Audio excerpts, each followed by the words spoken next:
Smart Business. Halo, apa kabar listeners? Ketemu lagi bersama saya Daryl Adam di podcast Smart Business. Dan seperti biasa kita akan belajar lebih jauh tentang bagaimanakah sosok narasumber tamu kita ini memberikan satu kontribusi dengan gayanya masing-masing ya. Karena pastinya setiap style itu akan mencerminkan sebuah keberhasilan. One stop solution lah istilahnya kayak begitu. Saya sudah bersama dengan Ibu Amin Sakti Kencana Prameswari, bosnya Otaku. Halo, apa kabar? Halo. Bu Sakti? Sehat ya? Alhamdulillah sehat. Punya gaya sendiri nggak sih sebenarnya dalam memimpin sebuah bisnis? Dalam memimpin suatu bisnis, saya lebih pada situational. Oke, kayak Gitu. gimana studi kasusnya? Studi kasusnya ya tergantung Oke. apa yang memang kita hadapi gitu kan ya. Pastinya kan satu situasi tidak bisa dihadapi dengan satu gaya tertentu saja gitu ya. Jadi kalau memang dibutuhkan untuk lingkungan kita ini dengan gaya yang santai, mereka bisa jalan dan oke, kita ikutin gitu. Tapi kalau misalkan mereka lebih harus dimotivasi dan kita pun perlu melakukan motivasi-motivasi yang lebih dalam gitu kan ya, lebih sering gitu ya. Kalau konsep one stop solution ini itu bagian dari style nggak sih sebetulnya dalam sebuah bisnis? Kalau one stop solution ini sebenarnya kalau menurut saya ini bukan style, tapi lebih pada itu tadi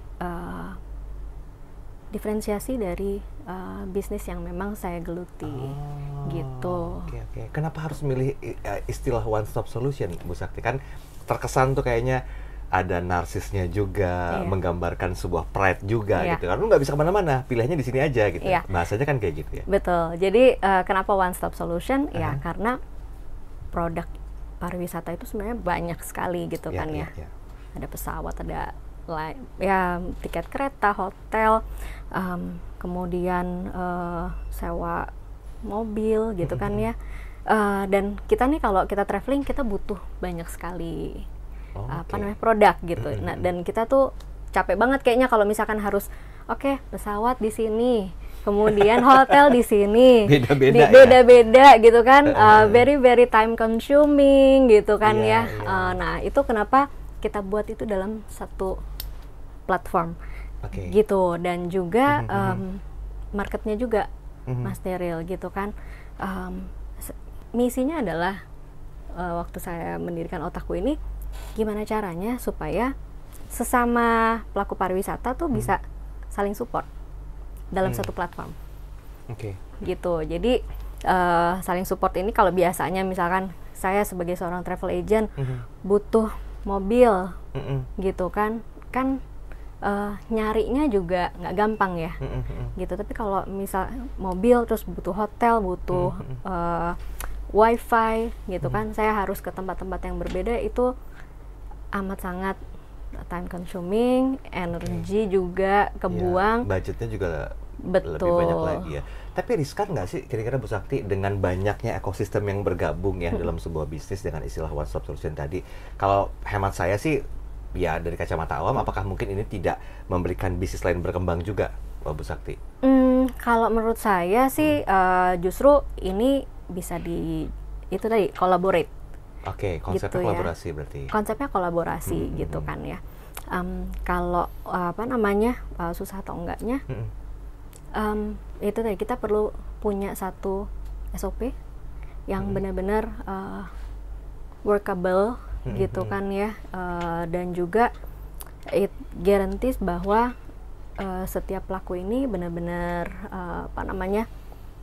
punya, yang pertama dia punya legalitas bagus, punya reputation juga bagus gitu kan ya, bisa dipercaya gitu kan, dan juga SOP kita yang lainnya gitu loh, terkait dengan misalnya pembayaran, karena kan kita pastinya akan terima pembayaran dari customer dulu, baru kita salurkan gitu kan, setelah hak dan kewajiban dari masing-masing parties ini sama-sama terpenuhi gitu. Tantangannya nih, ini masih dari perspektif saya ya, Bu Sakti ya. kan ada tanggung jawab lain yang juga perlu dipertahankan ketika menggabungkan atau istilahnya kan mengkolaborasikan semuanya, entah itu dari sisi hotelnya, kemudian juga apa kendaraannya, mobilnya, bla bla segala macamnya. Nah, pertanyaan besarnya, Ibu selaku ownernya, ini menjaga kualitas masing-masing ini bagaimana? Apakah memang harus ada brief dulu dengan kualitas grade yang nggak boleh diturunin ketika harus menservis konsumen atau bagaimana? Ya, oke. Jadi kalau dari sisi menjaga kualitas dari mitra-mitra gitu kan ya, tentunya mitra-mitra yang bekerja sama ini dia udah punya satu udah berdiri lah ya, udah established gitu kan ya. Contohnya misalnya kayak hotel gitu kan, mereka punya izin hotel bintang 5 ya bintang 5, dan mereka emang udah harus beroperasi seperti itu gitu kan ya. Sama rental mobil juga begitu gitu kan ya. Mungkin kita juga ada sewa apartemen, kos-kosan. Oh gitu. Wah, one stop solution banget loh. Betul. Kenapa kita ada ini tuh kayak memang ada marketnya gitu kan ya. Dan selama ini kos-kosan itu nggak pernah ada platformnya. Betul. Gitu ya. Ya memang kita harus sering-sering melakukan sosialisasi, edukasi gitu kan ya. Training, webinar gitu kan. Dan juga memang challenge di kita adalah itu tadi, kalau misalkan mereka nggak sering membuka email atau bahkan nggak sering membuka platform gitu kan, mereka jadi nggak aware gitu. Nah, di kami kita siapin tim khusus mulai dari tim onboarding sampai dengan tim operasional hari-hari gitu. Jadi kalau misalkan ada terima inquiry atau terima ada transaksi lah gitu kan, ting gitu kan ya, kita lihat gitu, kita monitor. Kalau misalkan sampai batas waktu tertentu nggak direspon, dan tim kita yang akan hubungin langsung. Gitu. Karena ya ini kan masih baru ya, gitu, masih baru, masih apa namanya tahap transformasi lah, mendigitalisasikan bagaimana contohnya tour guide itu sekarang jualannya lewat platform. Ya, betul. Gitu. Jadi idealnya konsep one stop solution ini bisa nggak kira-kira diaplikasikan dalam semua lini bisnis? Kalau dari sudut pandang Ibu ya? Ya. Kalau dari sisi sudut pandang saya, harusnya bisa, gitu. Harusnya bisa. Yang penting kita kan ini kan sebagai agregator lah ya istilahnya ya. Kita harus tetap mau untuk itu tadi mensosialisasikan, kemudian juga kita kasih pendampingan gitu kan ya, sampai dengan kita melakukan itu tadi ngingetin, reminder gitu kan ya. Itu memang ya tugas kita gitu ya. Baik, ini waktu kita akan cukup banyak, tapi saya yakin kalau dari konsep one stop solution ini kan hemat saya berpikir tuh kita punya hotelnya, kita punya akomodasinya, kita punya travelnya, kita punya semua bentuk service lainnya. Setidaknya mereka kan yang udah pernah bergabung dengan hotel misalnya secara langsung kan akan comparing gitu loh, akan merasa aduh kok kalau misalnya dengan one stop solution kok jadi agak lebih mahal sedikit gitu ya. Nah, apa kira-kira strategi marketing yang bisa dilakukan sebagai cara agar sebenarnya sama aja sih, cuman lu dapat paket banyak gitu loh, enak bisa pilih. Nah, bagaimana seorang Bu Sakti itu bisa memanage konseptual one stop solution ini agar konsumen juga tetap nggak kemana-mana gitu loh? Ya.